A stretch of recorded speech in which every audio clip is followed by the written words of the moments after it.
നമസ്കാരം. റാഫ്റ്റോക്ക് ഫുട്ബോളിലേക്ക് അവർക്കും സ്വാഗതം. ബ്രസീലിയറോ സിരിയയിൽ ബ്രാഗന്റിനോയെ ഏകപക്ഷീയമായ 2 ഗോളുകൾക്ക് സാന്റോസ് പരാജയപ്പെടുത്തുമ്പോൾ മികച്ച പ്രകടനമാണ് സൂപ്പർ താരം നെയ്മർ ജൂനിയർ നടത്തിയത്. മികച്ചൊരു ഗോൾ അദ്ദേഹം നേടുകയുണ്ടായി.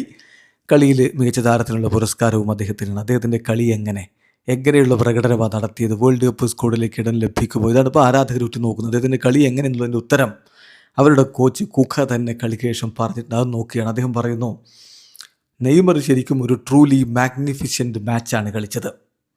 ബ്രില്യൻ മൊമെൻറ്റ്സ് കളിക്കളത്തിലുണ്ടായിരുന്നു. ഒരു കിടിലൻ ഗോളും നേടി. ട്രൂലി മാഗ്നിഫിഷ്യൻ്റ് മാച്ചാണ്. ട്രൂലി മാഗ്നിഫിഷ്യൻ്റ് എന്നാണ് ഇപ്പോൾ കുക്ക പറയുന്നത്.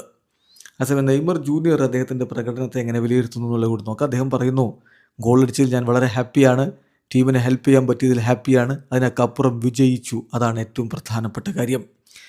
ഞങ്ങൾ വിജയങ്ങളില്ലാത്തൊരു സമയത്തിലൂടെ കടന്നു പോയിരുന്നു. സോ ഇനി അങ്ങനെ സംഭവിക്കരുത്. ഈ കളി ഞങ്ങളുടെ കയ്യിൽ നിന്ന് സ്ലിപ്പാവരുതെന്ന് ഞങ്ങൾ ഉറപ്പിച്ചിരുന്നു. 3 പോയിൻ്റ് ലഭിച്ചതിൽ വളരെ ഹാപ്പിയാണ്. ടീമിനെ സഹായിക്കാൻ കഴിഞ്ഞതിൽ ഹാപ്പിയാണെന്നാണ് നെയ്മർ പറയുന്നത്. നെയ്മറുടെ പ്രകടനം എന്ന് പറഞ്ഞാൽ ഒരു ഗോൾ അദ്ദേഹം നേടി. അതുപോലെ ഒരു ക്ലിയർ കട്ട് ചാൻസ് ഉണ്ടാക്കി. 7 പ്രോഗ്രസീവ് ക്യാരീസ് അദ്ദേഹം നടത്തി. പിന്നെ 5 ഫൗൾസ്, എതിരാളികൾ അദ്ദേഹത്തെ 5 തവണ ഫൗൾ ചെയ്തു. 9 ഡ്യൂവൽസിൽ 6 വിൻ ചെയ്തു. മികച്ച പ്രകടനമാണ് നെയ്മർ നടത്തിയിരിക്കുന്നത്. ഇനിയുള്ള ചോദ്യം, Carlo Ancelotti Neymar junior Brazilian ദേശീയ ടീമിലേക്ക് എടുക്കുമോ എന്നുള്ളതാണ്.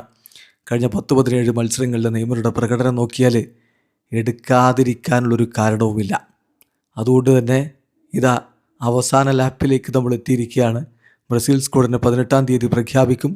നിലവിലെ ഫോം അനുസരിച്ച് നെയ്മർ ജൂനിയർ ബ്രസീൽ ടീമിൽ ഉണ്ടാവും. വീഡിയോ അവസാനിക്കുന്നു. ഫുട്ബോൾ ലോകത്തെ കൂടുതൽ വിശേഷങ്ങളുമായി റാഫ്റ്റോക്സിൽ എത്താം.